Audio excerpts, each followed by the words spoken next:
சட்ட முன்வடிவு வந்து இந்த தமிழக அரசு அசம்பிளியோட ஒப்புதலோட ஜனாதிபதி ஒப்புதலுக்காக மினிஸ்ட்ரி ஆஃப் ஹோம் அஃபேர்ஸ்லேருந்து இந்த 2 அமைச்சகத்துக்கும் இப்போ மனு 2 அமைச்சர்களும் பார்த்த ஹியூமன் ரிசோர்ஸ் டெவலப்மெண்ட் மினிஸ்ட்ரிக்கும் அதே மாதிரி union ministry of health and family வெல்ஃபேரோட ரிமார்க்ஸ்க்காக போயிருக்கு. இந்த ரிமார்க்ஸ் அடிப்படையில் திருப்பி நம்ம ministry of home affairs law மினிஸ்ட்ரியோட கன்சல்ட் பண்ணிட்டு ஃபைனலாக பிரசிடென்ட்டுக்கு அனுப்புவதற்கான அதான் ப்ரொசீஜர். அதை தான் நாங்கள் விரைவுபடுத்துறதுக்காக அமைச்சர்கள் வந்து இதை நீங்கள் உங்களோட கமெண்ட்ஸை விரைவுபடுத்தி கொடுக்கணுங்கிறத அழுத்தமாக சொல்லியிருக்கோம்.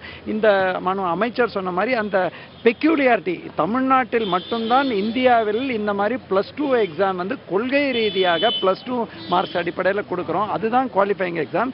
மற்ற மாநிலங்களில் மற்ற லோக்கல் எக்ஸாம்ஸ் எல்லாம் வந்து தமிழ்நாடு அந்த கொள்கை முடிவின் அடிப்படையில் தான் இதை வலியுறுத்திக்கும். அதே மாதிரி நம்மளோட அந்த டிஃபரன்ஸ் அமைச்சர்கள் சொன்ன மாதிரி 3,79,000 ஸ்டூடெண்ட்ஸ் வந்து ரஃப்லி பயாலஜி படிக்கிறாங்க. 3,700 மாதிரி தான் பயாலஜி ரிலேட்டடாக சிபிஎஸ்சி இருக்காங்க. இது வந்து அந்த கோச்சிங் கிளாஸ் போகக்கூடியவர்கள் சிபிஎஸ்சி படிக்கிறதுக்கு ஒன் சைடடாக இருக்குங்கிற சமூக நீதியின் பாதிப்புகளையும் இது பண்ணணும். அதை தான் அமைச்சர் சொல்ற மாதிரி யூனியன் ஹெல்த் மினிஸ்டர் அந்த பாயிண்ட்ஸ் எல்லாம் ரொம்ப உள்வாங்கியிருக்காரு. குறிப்பாக state government seats and seats surrendered to be filled by state government in self financing. அதுக்கு மட்டும்தான் ஏதோ தனியார் கல்லூரிக்கெல்லாம் நாங்கள் கேட்கலங்கிறதையும் அவர் வந்து தெளிவுபடுத்தியிருக்கோம்.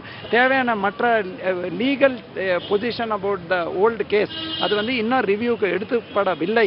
அது வந்து ஓப்பன் கோர்ட்டில் ஹியர் பண்ணணும் அப்படிங்கிற ஸ்டேஜில் தான் இருக்க அந்த ரெகுலேஷன்ஸ் திருப்பி வந்தது. அதையும் நம்ம சொல்லியிருக்கோம். அந்த மாதிரி வந்து இப்போ இந்த 10 அந்த அமெண்ட்மெண்ட் கொண்டு வந்ததுனால 254(2) எங்களுக்கு விலக்கு கொடுத்தால்தான் எங்களால் இதை செயல்படுத்தி விடணும்னு ஆணித்தரமா சொல்லியிருக்கோம்.